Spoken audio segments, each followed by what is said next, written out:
Bien, bah, écoute, Julie, nous allons démarrer donc ce webinaire qui a vocation à vous présenter ce projet dans lequel nous nous sommes engagés avec la communauté de communes de la Dombe et qui vise à rapprocher les acteurs économiques du territoire de la communauté de communes avec les sapeurs-pompiers du territoire et en particulier les sapeurs-pompiers volontaires.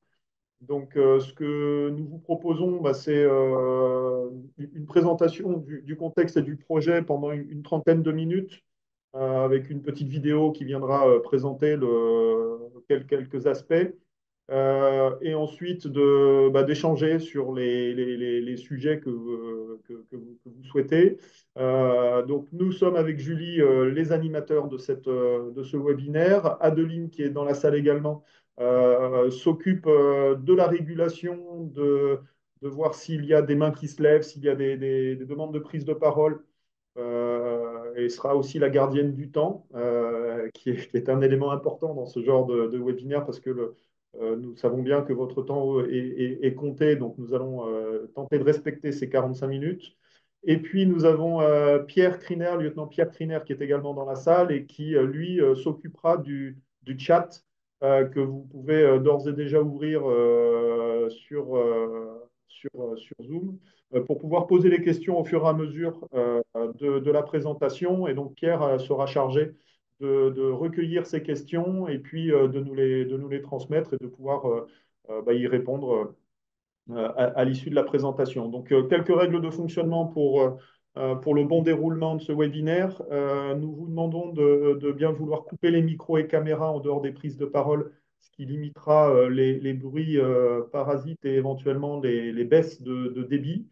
De lever la main si vous souhaitez prendre la parole et à ce moment-là, c'est Adeline qui nous fera signe et nous vous passerons la parole. Et puis, bien sûr, de poser vos questions sur le chat. Voilà. Donc, merci encore une fois de votre présence à ce webinaire. Et puis, c'est parti. C'est parti, Julie, hein. Donc, voilà, le sujet, c'est le job dating des sapeurs-pompiers volontaires de la Dombe. Alors, les SPV, c'est vrai que nous, on aime beaucoup les acronymes chez les sapeurs-pompiers, comme dans toutes les professions, j'imagine. Et donc, on parle souvent des SPV, mais on parle bien des sapeurs-pompiers volontaires. Un statut un petit peu particulier qu'on présentera un petit peu plus loin. Merci. Alors, pour présenter le service départemental d'incendie et de secours de l'entreprise. Euh, donc c'est un établissement public donc, qui s'occupe de l'ensemble des activités d'incendie et de secours sur le département, parce que les sapeurs-pompiers en France sont départementalisés.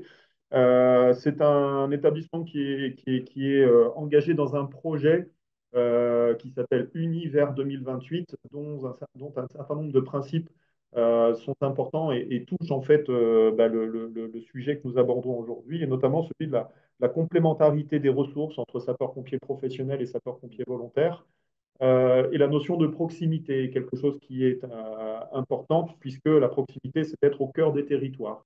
C'est un établissement qui porte un certain nombre de valeurs, des valeurs de respect, d'altruisme, de rigueur, de dévouement, d'engagement, et ces valeurs qui sont portées par nos sapeurs-pompiers, quels qu'ils soient, dans nos centres de secours.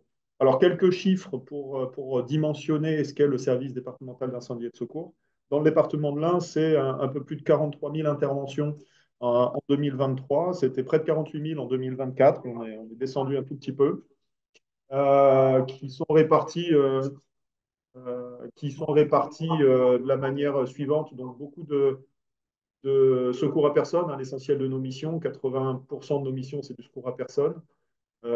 Des opérations diverses qui représentent des fuites d'eau, des problématiques d'animaux, des problématiques de gaz, des accidents de circulation pour près de 3000 interventions, et puis des incendies qui finalement ne représentent aujourd'hui que moins de 10% de nos interventions, même si ça a été pendant des siècles et des siècles le cœur de l'activité des sapeurs-pompiers.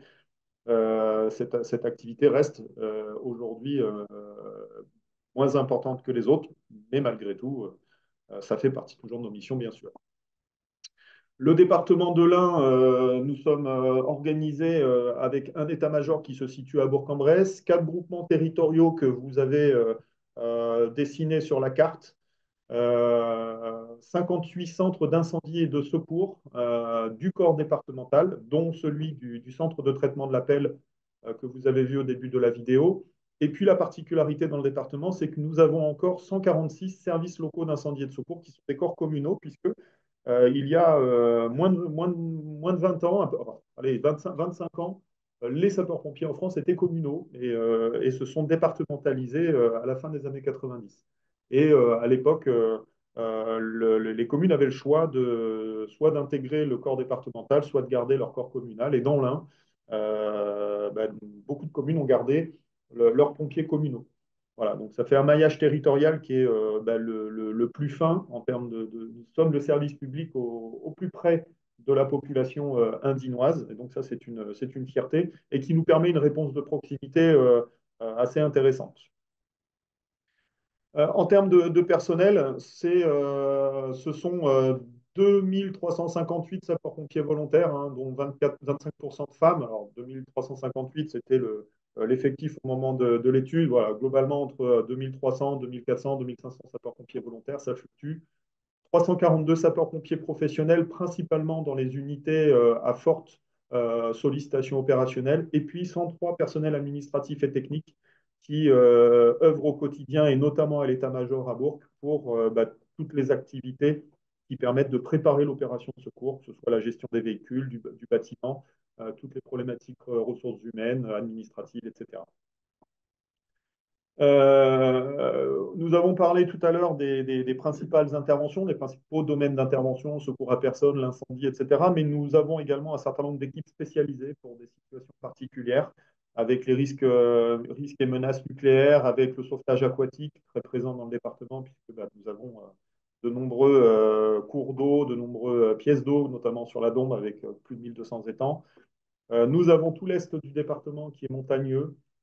Et puis le risque feu de forêt qui grandit petit à petit, hein, qui était jusqu'à présent plutôt centré sur l'arc méditerranéen et un petit peu le sud-ouest, et qui aujourd'hui remonte. Et le département de l'Ain fait partie des départements qui sont soumis de plus en plus à ce risque-là. Pour ce qui est de la Dombe, du groupement Dombe que j'ai le plaisir de coordonner, c'est près de 1000 sapeurs-pompiers autour de vous au quotidien. 54 professionnels qui sont répartis sur les centres les plus importants, 700 sapeurs-pompiers volontaires du corps départemental et 300 sapeurs-pompiers des corps communaux. Alors, vous avez sur la carte là, qui ressortent en vert, les 7 centres d'incendie et de secours du corps départemental qui sont sur le secteur de la communauté de communes de la Dombe. Le constat que nous faisons aujourd'hui, c'est que les profils de nos sapeurs-pompiers a largement évolué en 25 ans, puisque nous sommes passés de corps communaux avec des sapeurs-pompiers qui, globalement, les sapeurs-pompiers étaient pompiers de père en fils, ou en tout cas, il y avait une vraie empreinte familiale dans l'engagement de sapeurs-pompiers. C'était globalement des gens qui étaient artisans, agriculteurs sur le territoire, mais pour un volume d'intervention qui était beaucoup plus faible qu'aujourd'hui. Euh, Nous avons pris plus de 20 000 interventions en plus depuis 25 ans dans le département, ce qui est quand même important, parce qu'on a presque doublé le nombre d'interventions. Et aujourd'hui, nos sapeurs-pompiers ont des profils vraiment divers et variés, puisque nous avons une représentation de la société locale.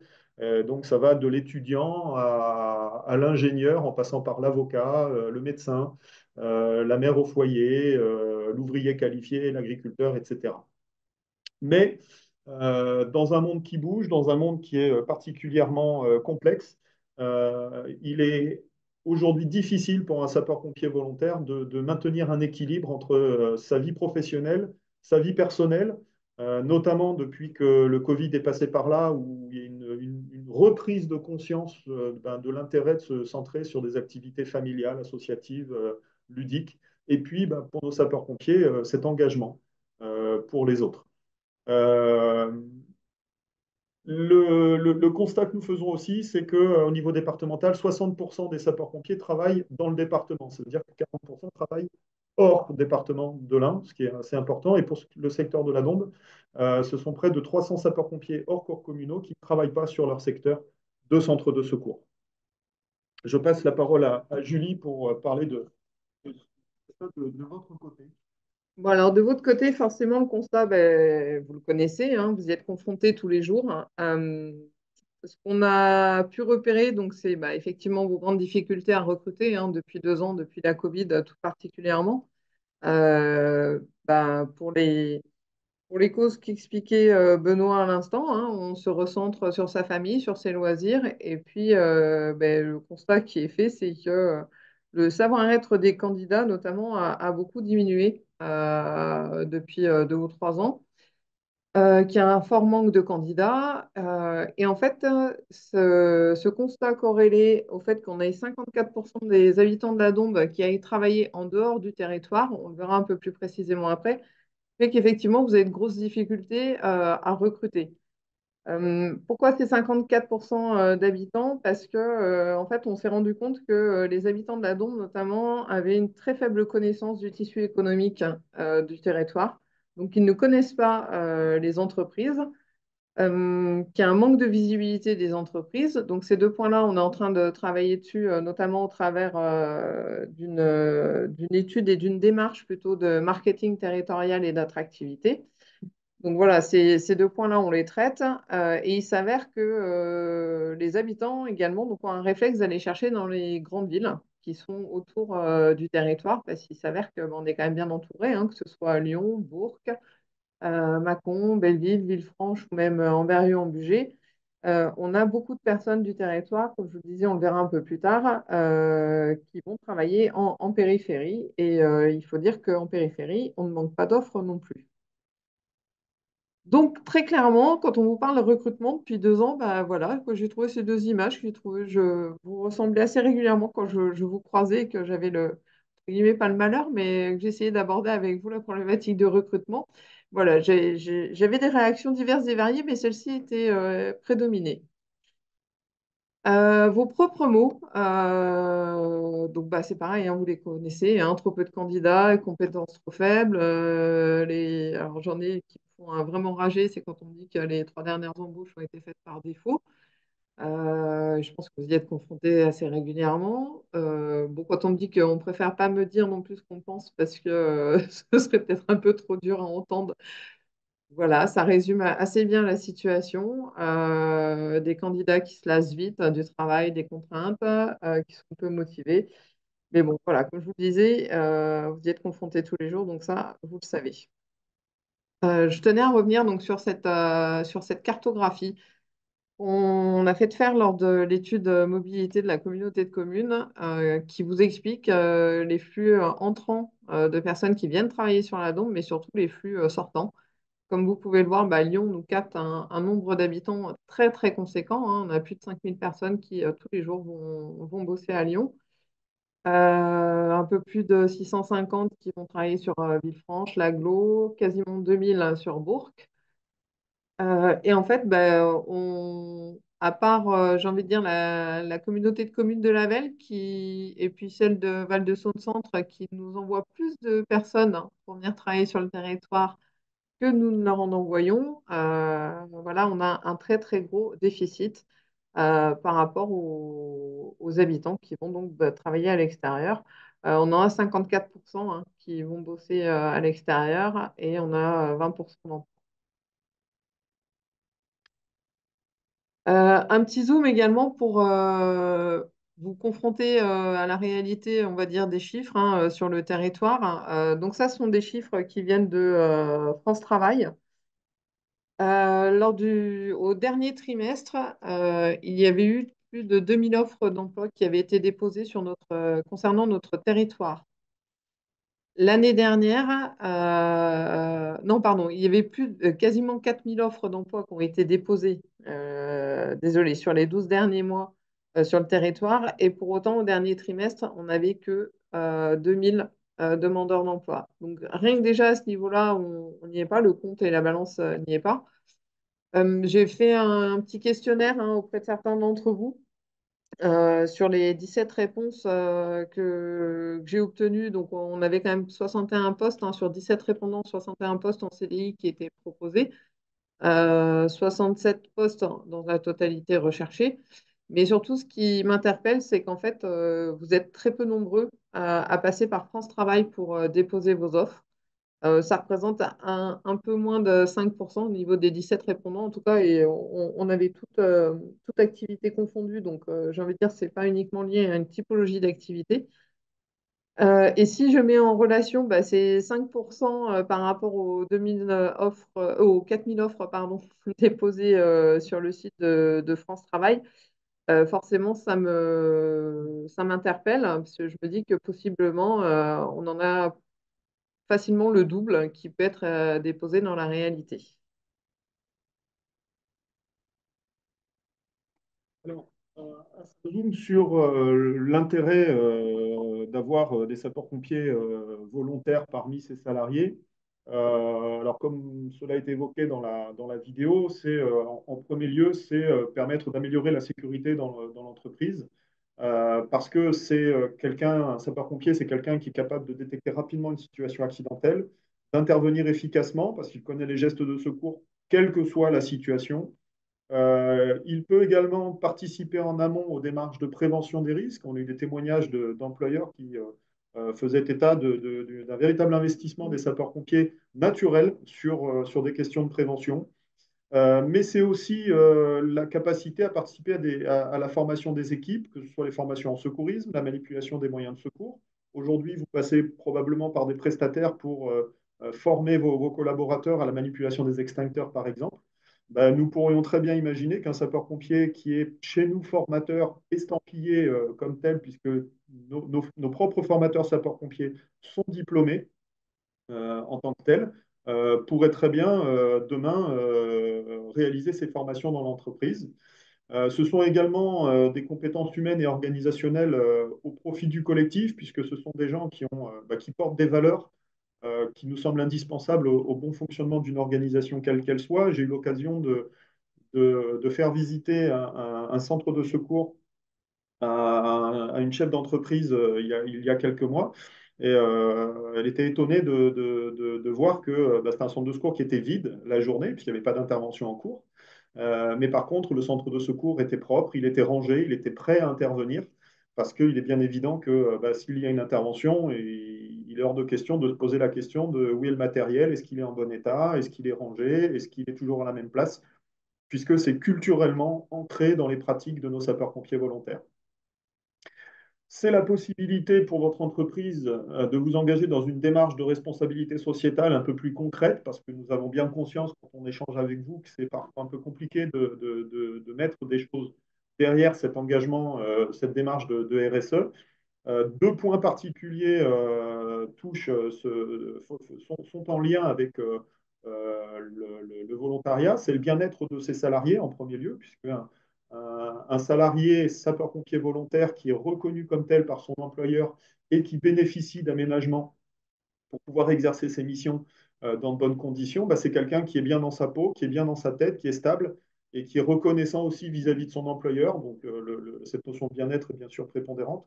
Mais c'est aussi pour l'entreprise la participation au développement du territoire parce que indirectement, en mettant à disposition un petit peu de temps de travail pour que le sapeur-pompier ou la sapeur-pompier puisse agir, c'est participer à la sécurité de son territoire et donc à son développement, puisque un territoire qui est en sécurité, c'est un territoire où on s'y sent bien, et donc c'est un territoire qui se développe. D'où le travail collaboratif que nous avons engagé avec la communauté de communes. Et puis, ce sont des dispositifs compensatoires qui ont été prévus par le législateur, puisque une entreprise qui s'engage dans une convention de disponibilité avec ses salariés sapeurs-pompiers, c'est la possibilité d'obtenir une réduction jusqu'à 10% de sa prime d'assurance incendie, ce qui peut parfois, pour certaines entreprises qui ont un risque incendie élevé, générer quand même un retour sur investissement assez intéressant. Et puis d'autres dispositifs comme celui de la subrogation, qui permet à l'employeur de percevoir les indemnités du sapeur-pompier à sa place lorsqu'il part en intervention ou lorsqu'il est en formation. Et puis, c'est le mécénat, puisque les services d'incendie et de secours sont considérés comme des organismes d'utilité publique. Et donc, le temps de travail que l'entreprise met à disposition de ce service peut être déclaré au titre du mécénat et générer un crédit d'impôt. Alors, comment ça marche? Comment faire? C'est la convention de disponibilité. Donc, en premier lieu, une convention de disponibilité, c'est un acte qui est prévu par la loi, hein, puisque c'est le Code de la sécurité intérieure qui prévoit que la collaboration entre une entreprise, un service d'incendie et de secours et un sapeur-pompier peut être formalisée à travers une convention de disponibilité. Et c'est reconnaître cet engagement citoyen de son salarié et indirectement, c'est aussi porter cet engagement citoyen par l'entreprise. C'est lui accorder du temps en fonction bien sûr des possibilités, hein, pour se former afin de porter secours à la population.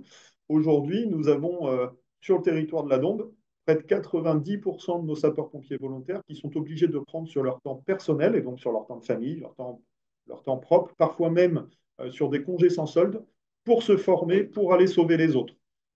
C'est ça notre réalité aujourd'hui. C'est du temps pour partir en intervention, alors que ce soit le retard à la prise de poste, lorsque le poste de travail le permet bien sûr. C'est la participation à des renforts exceptionnels ou des renforts qui sont planifiés. Par exemple, là, nous avons ce matin planifié les renforts pour les feux de forêt, pour la saison feux de forêt de cette année.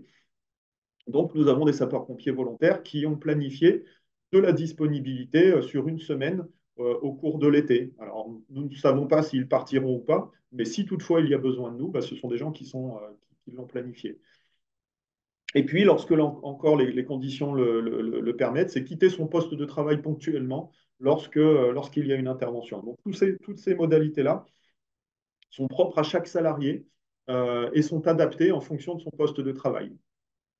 Cette convention vise à définir les dispositifs compensatoires, les choix que vous faites en termes de dispositifs. Est-ce que vous souhaitez la subrogation? Est-ce que vous dites, bah non, moi je maintiens le salaire, je ne souhaite pas de subrogation parce que je considère que cet engagement, il est exceptionnel et je pense qu'il doit être valorisé. Est-ce que je veux bénéficier du mécénat parce que ça correspond à une démarche stratégique de l'entreprise? Et puis, c'est surtout reconnaître l'engagement citoyen de l'entreprise à travers la labellisation. Je vous ai mis à l'écran les deux labels qui existent. Alors, le label national, qui est celui du haut, employeur partenaire des sapeurs-pompiers. Et puis, c'est le label propre au département de l'Ain, parce que ici, c'est l'Ain, et nous en sommes fiers. Et nous avons créé un label d'employeur pompier 01, parce que nous considérons que cette labellisation, c'est aussi un formidable moyen de communication entre les acteurs économiques d'un territoire pour se reconnaître et dire, nous, tous ensemble, on s'engage pour le bien-être des populations, pour la sécurité mutuelle, parce que quand je libère un sapeur-pompier volontaire parce qu'il y a le feu dans l'entreprise voisine, et si l'entreprise voisine a également parmi ses salariés des sapeurs-pompiers volontaires, le jour où il y a le feu chez moi, je serais peut-être content de savoir que l'entreprise facilite la libération de son salarié. Donc, c'est une relation gagnant-gagnant dans laquelle nous vous proposons de nous engager. Et c'est ce projet de job dating, parce que ce projet de job dating, ce sont des employeurs conventionnés, donc les entreprises qui souhaitent s'engager dans la démarche signeront une convention de disponibilité. Et en face, ce sont des sapeurs-pompiers volontaires qui réfléchissent à se rapprocher de chez eux. Je peux vous donner l'exemple d'un collaborateur, un pompier volontaire de Villars-les-Dombes, qui tous les jours fait 1 heure et demie de trajet aller pour aller sur la région lyonnaise. Il est chef d'une agence de matériel de location. Et quand il rentre le soir, il part le matin à 6 heures, il rentre le soir, il est 7h30, 8 heures. Et le temps à accorder à sa famille, à accorder à des loisirs, à accorder à son engagement de sapeur-pompier est particulièrement compliqué. Donc c'est un projet qui est ambitieux, qui est innovant parce que c'est la première fois en France que se déroulera ce type d'événement. Donc, et c'est pour un territoire qui est dynamique et puis qui se veut de plus en plus sécuritaire. Avec un réseau d'employeurs de sapeurs-pompiers qui sont engagés, c'est l'amélioration de la sécurité de chacun, particulier comme entreprise. C'est une solidarité entre les partenaires économiques et nous, services. C'est une démarche citoyenne éco-responsable aussi, parce que bah, moins de trajets, c'est moins de carburant, c'est moins de temps dépensé finalement pour rien. Nous avons calculé près de 22 jours par an passés sur la route pour un sapeur, pour quelqu'un qui va travailler hors territoire. Et puis, bah, c'est l'amélioration de la qualité de vie et la stabilité professionnelle qui va avec. Donc voilà ce projet que nous vous proposons. Et bah, c'est le 20 juin prochain, de 19h à 21h à l'Hôtel des Entreprises de Châtillon. Euh, Donc, de 19h à 21h. Donc, ben voilà. Et d'autres hein, qui sont conventionnés, donc qui n'avaient pas forcément besoin de participer à ce webinaire, vont proposer des offres d'emploi donc de 19h à 21h. On aura des sapeurs-pompiers volontaires, bien entendu, qui viendront en face. L'idée pour vous qui êtes des entreprises qui n'êtes pas conventionnées, c'est que si jamais vous souhaitez partir dans cette démarche, bien entendu, vous puissiez être présent à ce job dating. Et pour vous faciliter les choses, on a prévu une signature des conventions qui se déroulerait de 18h à 19h, donc juste avant le job dating, dans le même lieu, pardon, histoire de vous simplifier les choses et de vous éviter de perdre du temps.